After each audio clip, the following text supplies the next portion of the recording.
morning and welcome to my second video log of Term 3. This morning I'd like to welcome Belinda Vetriste and Jenny Heffernan, and we're going to talk with you a little bit about some of the work we've been doing this year regarding transition, and particularly about what the end of next year is going to look like for us as a school.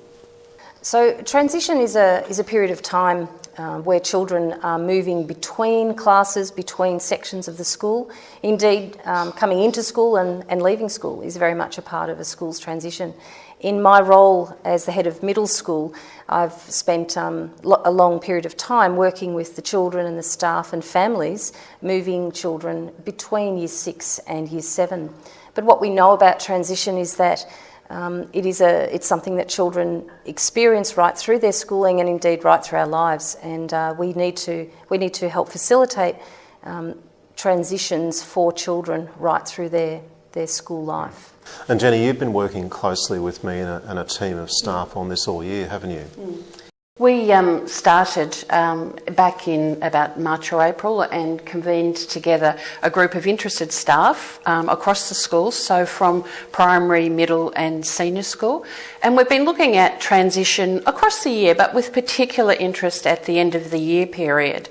And we've been looking cross-faculty and consulting with staff, so part of our job is meeting regularly. We've tried to meet at least fortnightly, sometimes weekly when we can.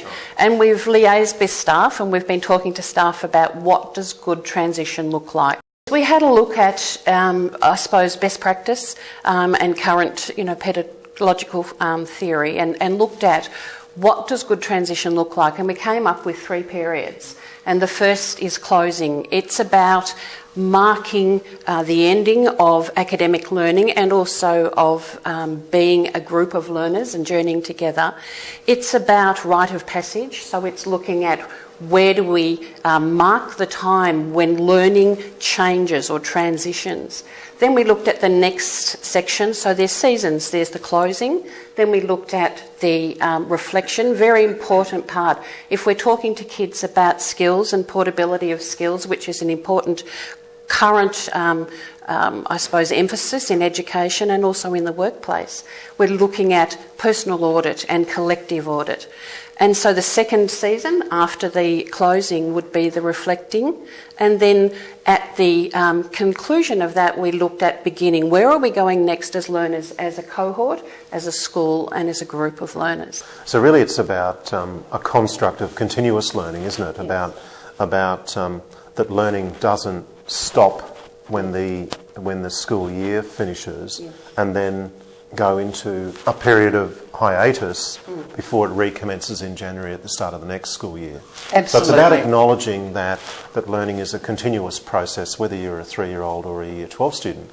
And so having a formal acknowledgement of those 3 seasons of transition towards the end of the year, we felt was really, really important. Part of being community is being together, and we see great value in that sense of collecting together as a community, whether it be for things like Anzac Day, where we have such a magnificent experience sitting out beside the creek, or whether it's gathering as a family on a Sunday night for dinner or things like that. Gathering together is how you share and build community, and we think that that's a really important part of our transition model as well. So the real benefit to our students of our transition program is that of overcoming the stop-start nature of the end of a school year and the busy start to a new school year. So the program's really fluid. It allows for fluid movement from students at the end of a year and to actually start the new year, but to also develop skills such as evaluation, reflection, goal setting, and really becoming more connected with their learning. So in the closing period of our transition program, for middle school students, what this looks like will be an opportunity to finalise things like their discovery projects, but to also showcase and share their work with their peers, but also family and teachers.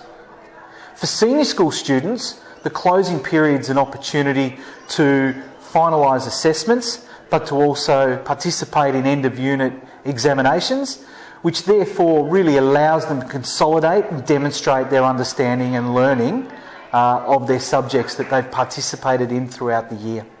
The reflection phase of our transition program is really designed for students to evaluate and reflect on not only the learning journey of the year that's just been, but to also start setting goals and preparing for the new school year. Finally, the beginnings phase of our transition program is really all about allowing the students to hit the ground running with the new school year. So it gives them an opportunity to meet their teachers, their classmates in their new subjects or studies, which gives them an opportunity over the holiday break to do some further investigation, exploration and preparation. So when they do come back for the new school year, okay, it's pedal to the metal, so to speak, and really there's no time lost with that induction or that transition. They really do hit the ground running. So you might note that we've been talking particularly about early learning to Year 11, and there's a reason why we haven't spoken about the Year 12s, isn't there, Belinda? Absolutely, absolutely. The Year 12s finish at a specific time that's dictated by VCAR, by the authority who run the exam period. And of course our Year 12s are supported leading up to that time. They are definitely in a period of transition themselves, and our role is to help them navigate through that pre-exam period, give them the best opportunity to perform well through their exams.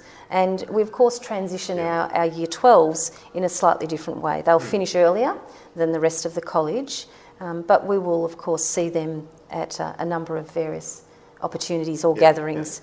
So what does this mean practically for the end of 2015?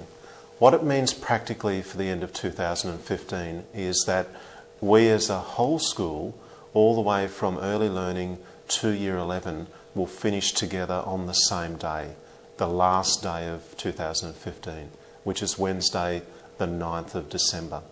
Now the change there is that previously students in Year 10 and Year 11 have ended before then, a couple of weeks before that end of year date. And for next year, the big change will be for them in that Year 10s and 11s will work all the way towards the end of the year, the 9th of December. We're really excited about the opportunities and possibilities for the end of next year, aren't we? And we see great benefit for all of our students having that experience of having a well thought through transition program, and also importantly gathering and concluding the end of the year together as a community. Absolutely, yeah. Absolutely we are. It's really important that we have those opportunities as a college to reflect on our learning and to move forward in our learning, and then to gather and reflect on who we are as a school.